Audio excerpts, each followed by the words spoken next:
Daf, with no further ado, is Daf Samach Aleph 61 in the Sechet Gittin. We are not up to the new Daf. We are four lines, from the bottom of Samach Amud. So turn your page back a little bit. 4 lines from the top. We're discussing people. 4 lines from the bottom. We're discussing people who rearrange rivers in order to advantageously feed their fields. And there's a story of Hanu b'nei Beit Harmach. There were people in the place of Beit Harmach. I don't know where that is. I'm assuming somewhere. Well, I don't know where. We'll find out in a second. The Azal Kuro Beresha de Shanvata. They dug a ditch at the head of the Shanvata River. The Shanvata River was a very good river. It flowed. It gave a lot of water, and so they had fields that were nearby, and they essentially dug a ditch around the river so that ahadru v'shadyu b'shilhi nahara, that basically diverted the water and reconnected it downstream from the river. So the river is coming down here. Their fields were in the middle. They diverted the stream essentially to feed their rivers, and then put it back where it started. So they just made a little bit of an illegal outpouching, essentially. Well, maybe not illegal. We'll see if it's illegal. They changed the river, and they figured, look, we'll get it to go, feed all our fields, which might be, say, a mile west of the river, and then we return the water exactly where it started, right? So what's the big problem? So Atu Ilai the Kamei Dabai. Now the people upstream of these farmers went to Abaya and they said, Amrilei Kamatkil the Naharin. They're overflowing our river. Because what happens, of course, when you rearrange a river is that it doesn't flow as well. And so because it doesn't flow as well, it is more water upstream, right? It doesn't, when you insert curves into a river, it makes it a little bit slower, more turbulence in the water, and it grows more slowly. So they said, we get too much water. So Abai said, well, that's not a big deal. Why don't you just make the river a little bit deeper, right? Karu Bahadai, Porta. You can dig down a little bit deeper so that although there's more water, it doesn't overflow the banks, or you can, make some widening of the river. So they said to Abaya, that's a good idea if there's a lot of water in the river.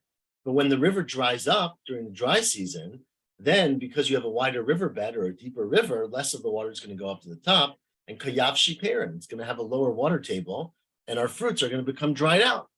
So Abai said to these people, look, you can't rearrange the river if it's going to cause damage to people above or below where you are. And so he said to the Bnei Charmach, Silu saliku nafshaychu mihatim. Get rid of your diversion. You've got to leave the river the way it originally was, and negotiate with the people about how best to fix it. Now that's the end of our river episodes. But continues the Gemara, the bottom line now of Daf Samach Amud. The Mishnah said that if you have traps, right? So generally, if you catch something in a trap, you set out a bear trap, and you go the next day and you find the bear in it. You're very excited. But the reality is that you don't own that bear because you never did anything to pick it up. So what's stopping someone else from walking through the forest and collecting your bear? So that was they made a takanam, they tikkun olam, right? They didn't want people to steal other people's traps or animals in the traps. Says the Gemara, Says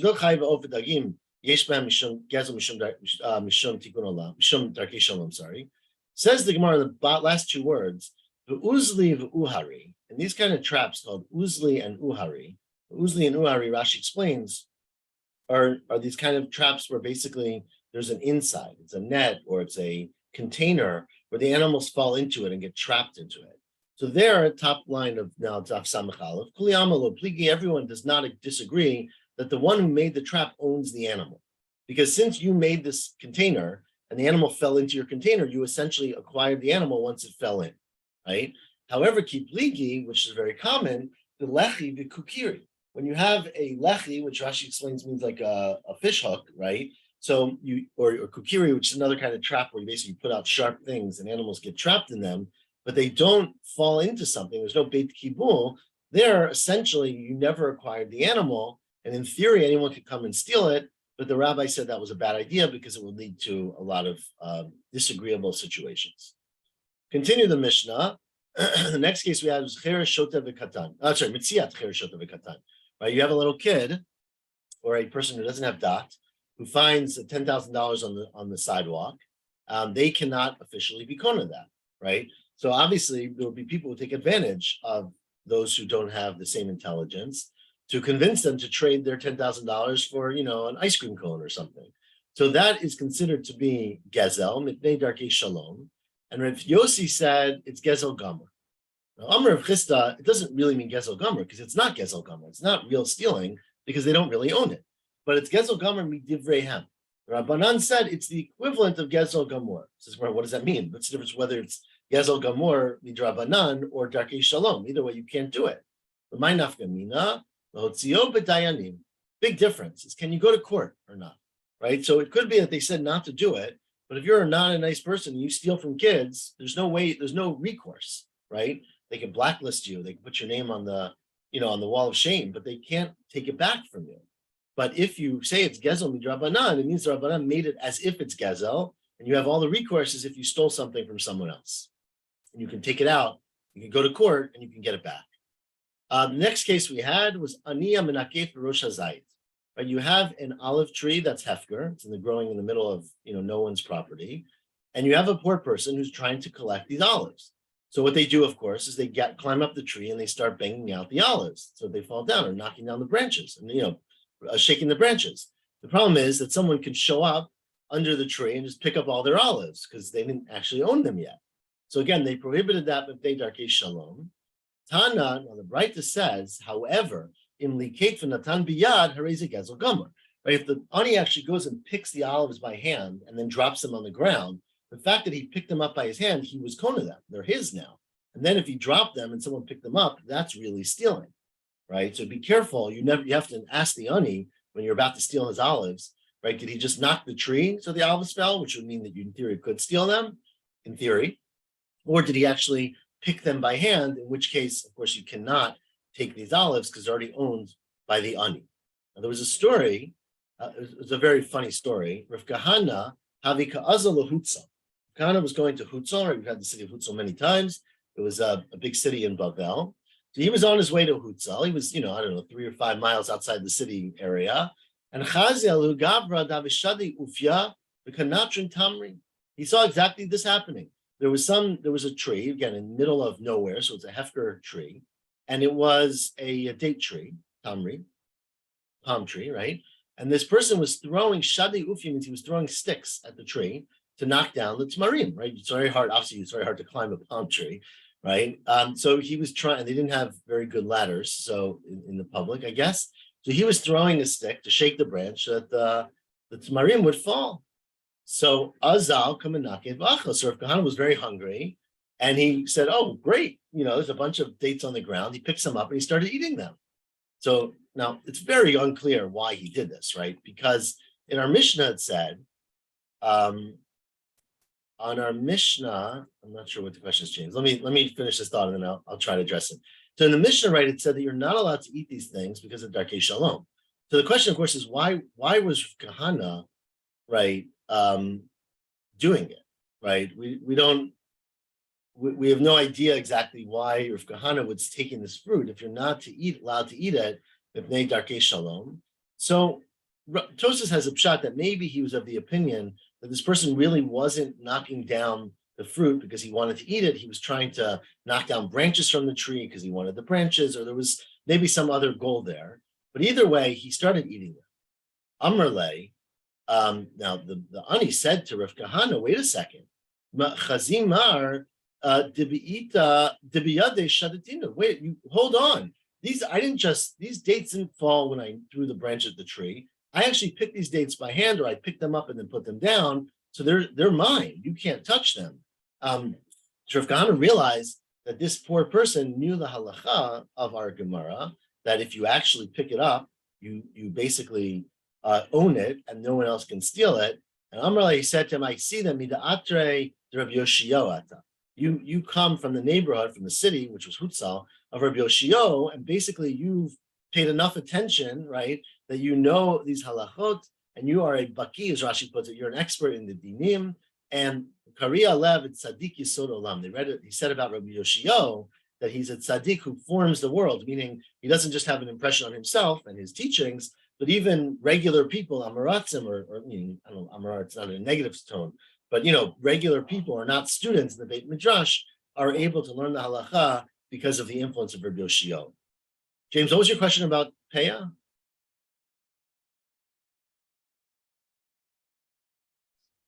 It doesn't matter if the tree is on public land or could it be in a private field and just left unpicked because it was in the corner?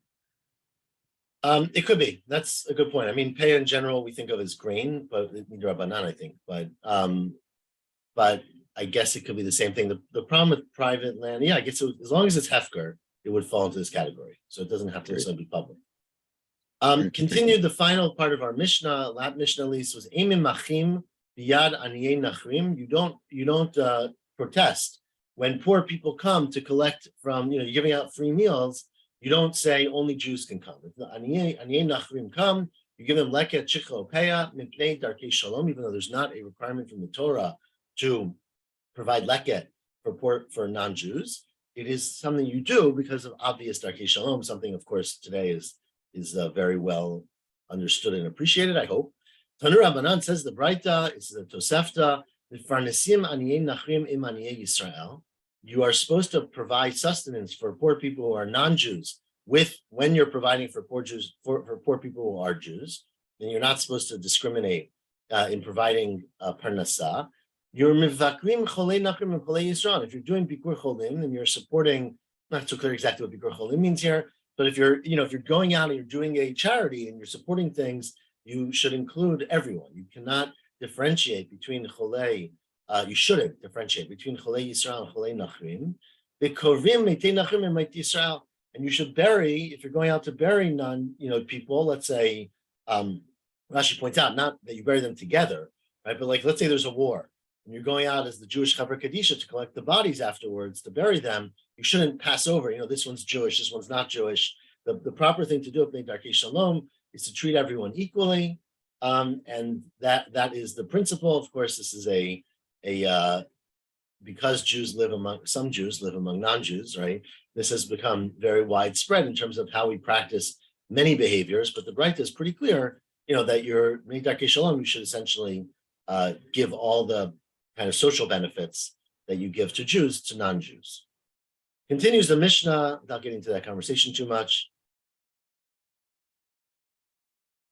The next case of Darkei Shalom is, what if you have, this is among Jews, well, we'll see it's non-Jews also, but what if you have friends and neighbors who are not as observant of mitzvot as you are, right? So how do you view interacting with those people?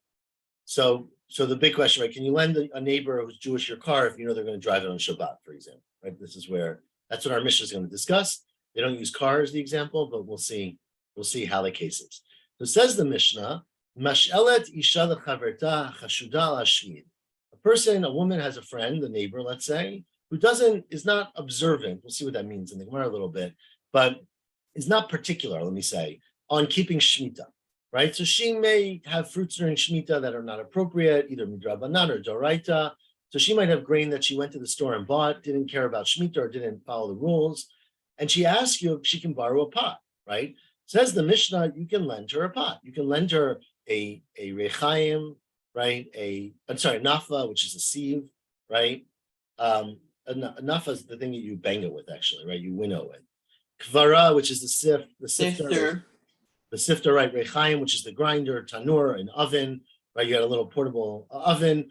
All of these things you're allowed to lend to her, even though there's a chance, or maybe even a likelihood, that she's going to use them to do something that you're not supposed to do with Perot or Shemitah. But you shouldn't actually work with her to do borer, meaning picking out the grains, or to do tchina, or to grind her wheat with her, because there's a good chance that she's grinding and dealing with grain and wheat that is not permitted. So but you're allowed to give her, you can do the previous step.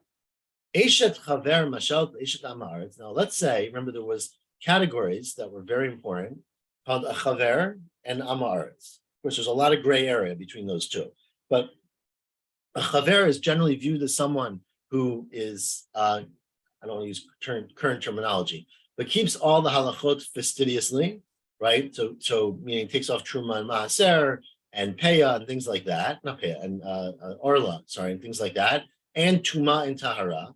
So it's very careful about not eating things that are tamei. And a amaretz doesn't particularly care about those things. So they might eat things that are not truma. They might eat things when they're tamei. Of course, remember we talked about something called demai, right? So let's say there's a wife of a chaver, and her neighbor is a wife of an amaretz, where they're not so makbid in that house, and she asked to borrow something. So says the Mishnah, you're allowed to do the same thing. Eshet chaver mashalat to the eshet amaretz, anafa, uflara, for winnowing and sifting. Boreret, you can help her. So you can go a step further here. You can actually help her choose out. They were borer, meaning they took the rocks and the bad things out of the grain. Tochenet, you can grind with her. Mirakedet, that's after you grind, or you sift off the flour. So you can do all of those things. However, once she adds water to the grain to make her dough, then you shouldn't touch it anymore. And that's you don't support ovrei avira. Now, the assumption that we are making, which the Gemara is going to challenge, is that this has to do with tuma and tahara, right? So that you're not so worried about maaser. We'll see why, right? Because that's prohibited from the beginning. But once water touches it, things are susceptible to tuma, and you should stop helping her at that point. The only reason you can lend her in the beginning is because of darkei shalom. Furthermore, finishes the Mishnah, you're allowed to help goyim who are working the land during Shemitah, because they're allowed to, right? So even though they're doing something you couldn't do, you can help them if they need, you can't work the land, but you can sort of support them, either emotionally support them or even financially, or, give them a chizah. Yisrael, but you're not allowed to help people of Ben Yisrael who are working the field during Shemitah, which is prohibited. Again, that is misayeh yidei ovrei avera, means you're helping a person committing a sin. And finally, says the Mishnah, sho'alin b'shlomam.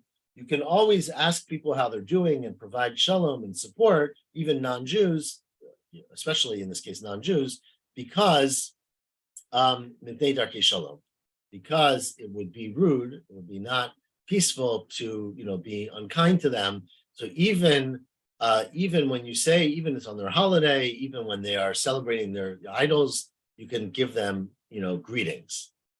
Rashi adds here, even with Hashem's name. Says the Mishnah, it says the Gemara, sorry.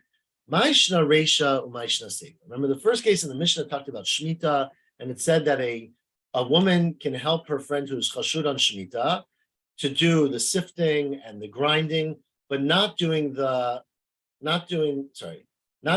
of that. Sorry. So you can lend her the devices to do it, but you can't actually work with her to do the work, right?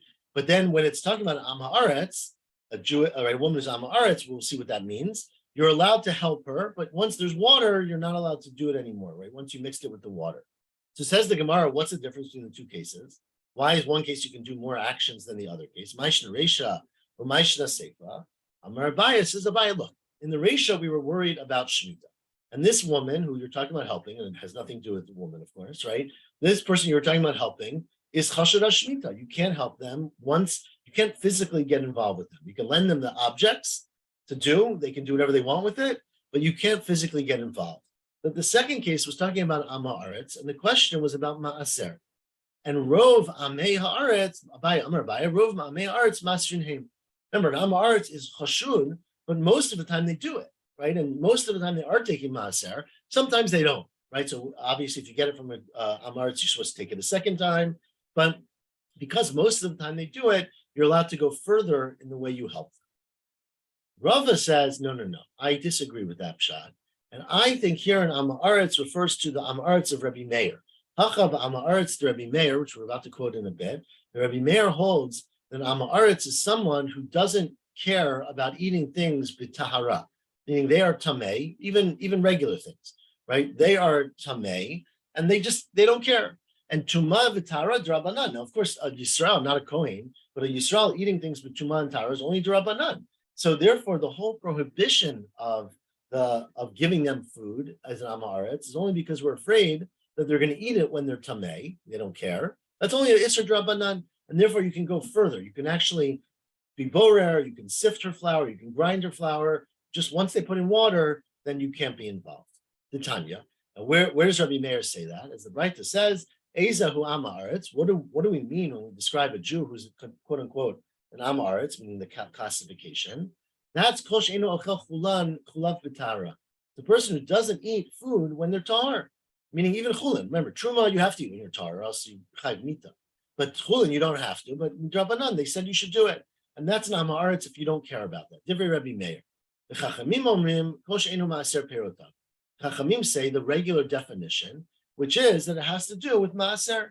And so that's, Rava says it's going like Rabbi Meir, and it's referring to Tuma and Tahara midrabanan. And since it's only drabanan, you can go further when you're dealing with an amaretz.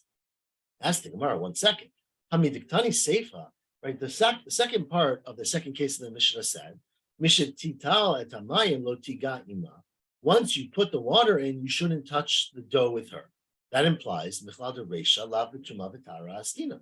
It must be that the first part of that second case was not referring to Tuma and Tara, meaning it wasn't, oh, you shouldn't help them out because they're going to eat it with Tuma, except you're allowed to do it with Darkei Shalom. It implies that there's no Tuma yet because there's no water put on the grain. Remember, when there's not water on something, it can't become Tameh, right? Says Rava, no. Reisha, the Seifa, the Tuma, the Tahara. No, both the Reisha and the Seifa are referring to questions of grain and food and eating it when it's Tameh or Tahar. Reisha, where Rava interprets the Tana to say that you're allowed to help her, that's b'tumat chulin. It's talking about the question of eating chulin when it's tamei, which is Mr. Drabanan. But seifa is tumat chala. Seifa is referring to tuma in the part of the dough that's called chala, but it has to be separated and given to the kohen, because the chala is a big problem. Once you have something that's supposed to go to the kohen, you're not allowed to make it tamei, right? And so therefore, it's a much bigger issue when you're referring to the chala. Asking Marver Minu. But it seems that it's not the case from a Tosefta in Masechet Demai. Turn the page to Samach Aleph Amud Bet. Verminu. What about the following Braita in Masechet Demai? Right? It says in this Braita, same concept. Tochanin umafkidin etzel ochlei shviyit. You know, let's say you have a lot of food, right? And you basically prepare all your food before Shemitah for the next year, right? You need to have a lot of grain to get you through, but you don't have room to store it. So says the Braita in Demai, you're allowed to grind your grain and leave it mafkidin. You could put it as a pikadon, as being watched by someone's house who eats food that is inappropriate during Shemitah. You don't have to worry, as we're going to see later, you don't have to worry that they're going to take it and eat it and replace it with, grain that is prohibited during Shemitah because they don't care, right? So you give them your kosher hot dogs, you don't have to worry they're going to eat your kosher hot dogs and replace them with non-kosher hot dogs, okay? To use a contemporary example.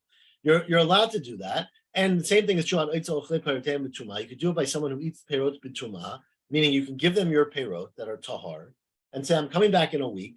Can you hold these for me? Now, the problem is that this person doesn't care about Tuma and Tara. So what's to stop them from eating your apples and replacing them with apples that are Tameh? So we'll see. So that the Braita says you're allowed to do. But you can't do the same for you can't give things. I mean, you can't grind for people who eat it during Shemitah. I mean, you can't do work for them. And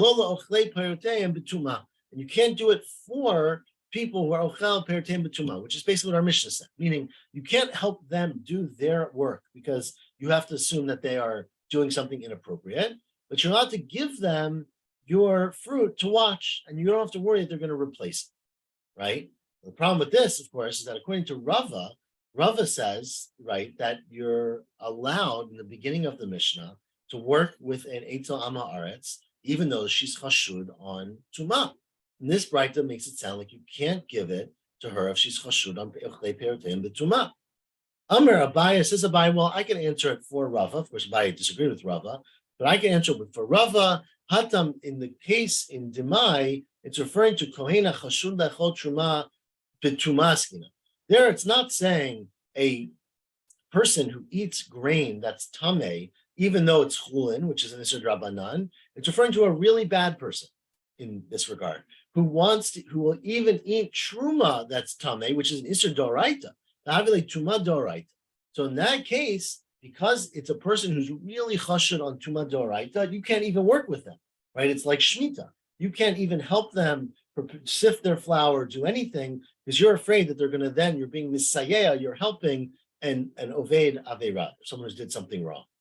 If that's true, you're going and giving your grain to this person who's a very shady character, right? This is a person who is willing to eat things that are asr min haTorah.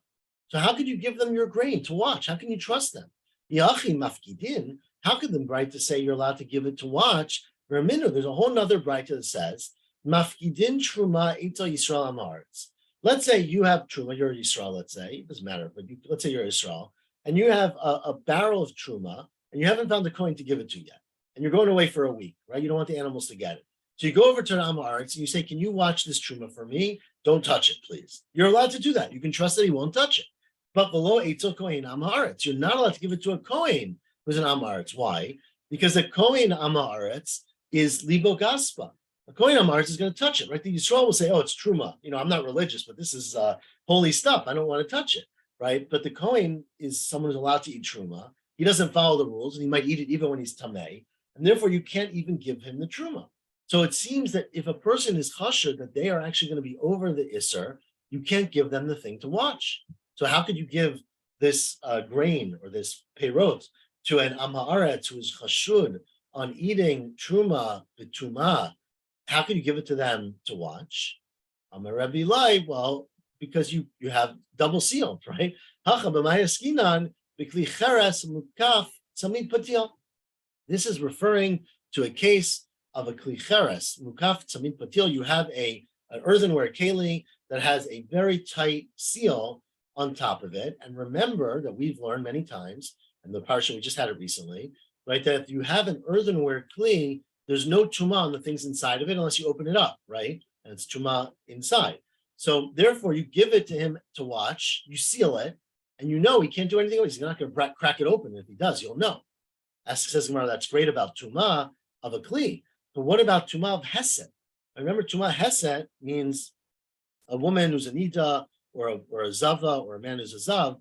If they pick something up and carry it, it becomes tamei even if they don't touch it, right? So leichashema tisitenu ishto nida.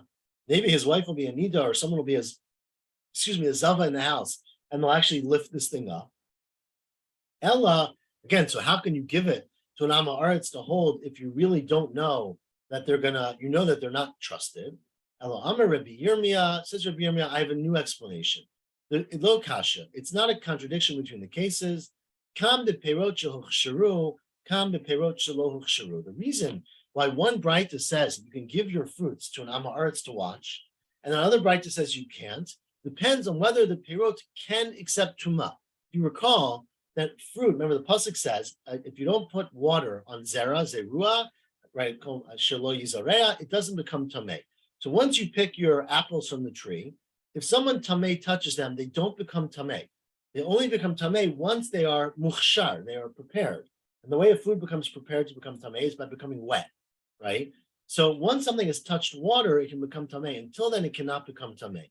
So in one case, essentially, you're allowed to give it because these are fruits that have never touched water. They're in a container that's sealed.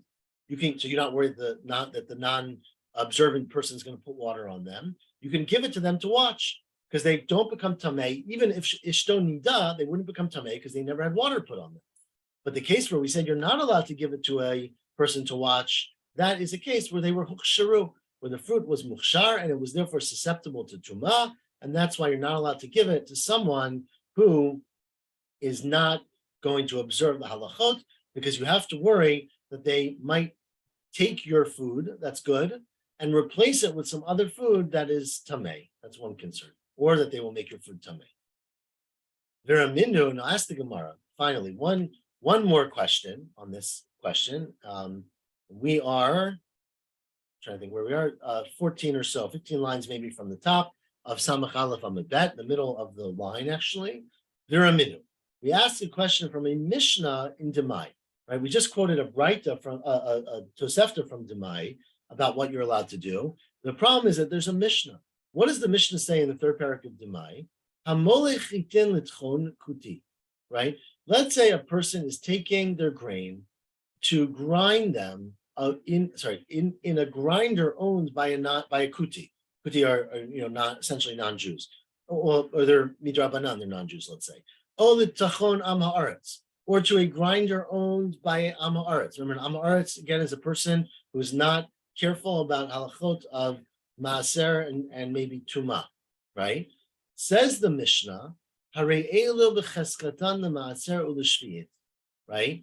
This person, the grain is considered to be in its original chazakah, that it's whatever grain you gave for maaser and for shviyit. Meaning, if you dropped off a sack of grain, grain that was picked before Shemitah, and you say to the grinding, and there must be a word for this, the place that grinds your flour for you, the grinding facility, can you prepare this for me? I'll come back this afternoon and pick it up. The mill. What's it called? The mill. Yep.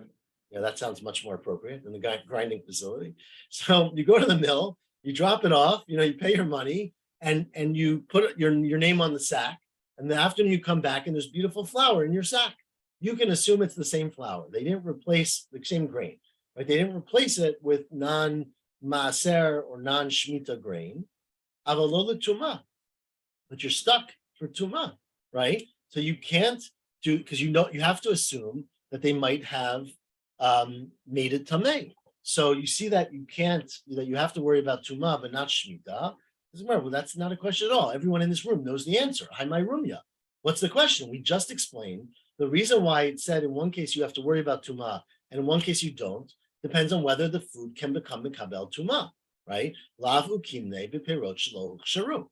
The case before where we said you don't have to worry about tuma is where the fruit had never become wet, so it can't become tameh. If it was wet already, and then you give it to the non-careful mill, then you do have to worry about tuma. So I understand why it was a question. Well, you're right. Zaka'arile, when you asked it originally, right? When you asked this question, my ka'arile, what was the question? Well, 1 second. You didn't listen to the whole question. Mishum de kaboy lemirmi achriti ala. They wanted to ask the next part, the other question from this Mishnah is that it says, Harei elu b'chaskatan l'maaser l'shviyit. That if I give you a sack of grain, and let's say I took maaser on it already, right? Or it's not, I know it's not shmita. I come back in the afternoon and pick up my sack, which now has flour in it. I can assume it's the exact same thing that I gave to the mill in the morning. But the implication of the Mishnah, it's not really an implication, it very clearly says, L'chalufi lo cheshina. We don't worry about switching it, right? You don't worry that they took your wine and they gave you non-kosher wine instead. Veraminu, but there's another Braita, actually a Mishnah, that seems to contradict that. And this is why we were asking the question, not because of the Maaser and the Tuma, but because of this. Veraminu, there's another Mishnah later, it's actually 2 Mishnayot later in Demai, which says the very interesting case, right? This was I guess a common problem back in those days, where a person would marry someone, but unfortunately she came from a family that were Amaratzim. So meaning, they weren't, again, Amaratzim does not mean ignorant in this context. It means not observing the halachot. So he, of course, has to go visit her parents. And things get very tricky, right? The age-old question, can you eat in your in-law's house, right? So he, of course, this very firm son-in-law, shows up with his own food, right? Of course, right? He's not going to show up and trust her kashrus, right? So he shows up with his own food. Now, the Mishnah, the Gemara assumes that it's not, of course, that. It's that they were very poor, right? So if you go to visit your mother-in-law, you got to bring some food with you so that there's enough for you to eat, okay? So this person who's a chaver, meaning he's very makbid on halachot, he goes to visit his mother-in-law with his family, and he brings some grain, right? The thing is that he already took maaser on that grain, but he doesn't know if his mother-in-law is going to switch it for other grain, right? She might take this flour and say, I don't know, it's good or it's bad, or what kind of junk is my son-in-law bringing me? I've got better flour, and switch it out with something else, which never had maaser taken from because she's an Amharitz, right? So says the Mishnah, I'm sure everyone thought about this question, Hanotein lechamoto maaser, right? Let's say you give to your mother-in-law grain that you already took maaser on. Says the Mishnah, Etchehu notein la, I'm sorry, take it back. Hanotein lechamoto. You give, maybe it's not grain, it's dough, Rashi says. You give, you have dough to bring it to your mother-in-law's house for her to bake and to cook, right? So you bring dough, you should make sure you take maaser et shehu noten la. You should take maaser before you give it to her because you're not sure she's going to do it, right? But you also have to take maaser et shehu notel himenu. When she gives it back to you, you have to take maaser a second time because maybe she switched out your dough for other dough that she had in the freezer, right? Right?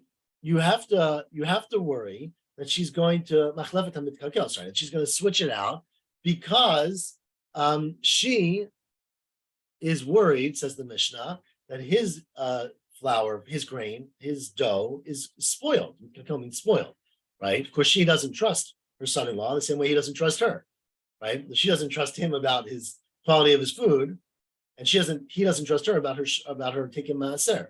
So you have to worry that she doesn't take maaser, but she might also have taken his dough that he already took maaser and switched it out for other dough that she thought would be better. So he's got to take maaser a second time, right? So you see clearly that when you give a dough or something to a person who's an amaretz, you have to worry that maybe they're going to switch it out for other grain, other dough. Well, that's different, right? That's because it's his mother-in-law.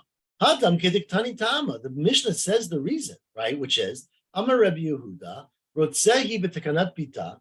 This woman wants her daughter and her grandchildren to have good food, right? She wants them to have good grain, good dough. But boshami chatana, but she's a little embarrassed to tell her son-in-law that the stuff he gave her was terrible. It smelled horrible, right? It was spoiled. And so therefore she doesn't tell him and she just switches out on her own. So generally you don't worry. You only worry if you're talking about this specific case of a person's mother-in-law.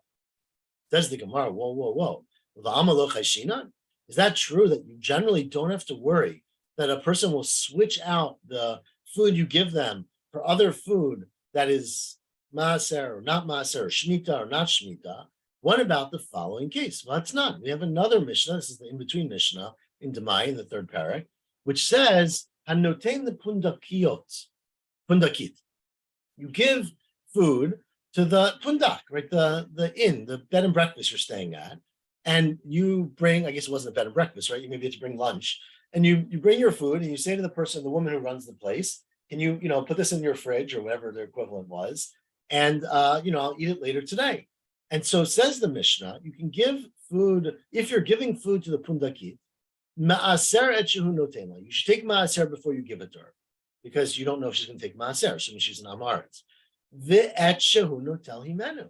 You also take what you get back from her. You have to take off maaser.